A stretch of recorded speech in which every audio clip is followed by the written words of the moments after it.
back here at McConnell Automotive on Dolphin Street in Mobile for another edition of Second Look. Looking back at the first week of SEC play, 12 of the 14 SEC teams won last weekend. One of them didn't play, only one of them lost.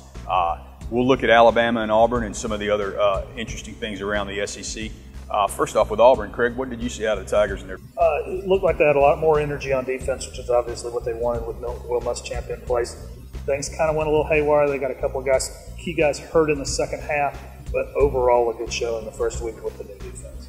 And then, of course, Alabama, the big marquee matchup Saturday night against Wisconsin. We saw an efficient performance out of Jake Coker. We saw an awesome performance out of Derrick Henry that could kick off a Heisman campaign if his team continues to win. And I think perhaps what was most impressive was the way that defense performed, particularly the front seven against what was supposed to be Wisconsin's strength, the run game, completely shut them down and made the difference in the game.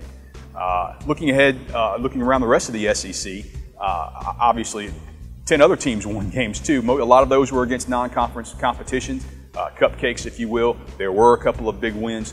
Greg, what do you think about Texas A&M beating Arizona State? Very impressive. I would say until Ohio State on Monday night, probably the most impressive win by anybody in the country.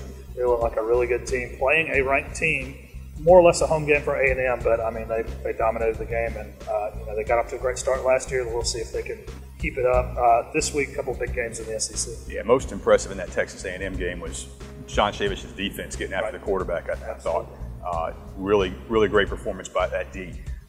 Looking toward this week, we've got a lot of non-conference games. Alabama and Auburn both step away from conference, but one interesting conference matchup that'll be going on this week will be LSU, who didn't get to play last week. Game with McNeese State canceled because of persistent lightning. Will open the season against Mississippi State. Mississippi State beat Southern Miss last week. They'll get LSU at home. I think it'll be interesting to see how much that benefits Mississippi State having a game under their belt, going in the big SEC West matchup with LSU, which always seems to be a great game. Yeah, Brandon Harris, of course, he started his career with a road start at Auburn. He's starting his first season as the full-time starter for the road game in Starkville. The other big game in the SEC, Oklahoma traveling to Tennessee. We saw Tennessee last week put up 59 points against Bowling Green. The bad news, they gave up 30 points and about 500 yards. But, I mean, if Tennessee is going to make a move to become a great program again, they got to win a game like this. Already a little bit of a war of words there. Eric Stryker, Oklahoma's linebacker, talking about, I don't understand why the SEC gets this rep.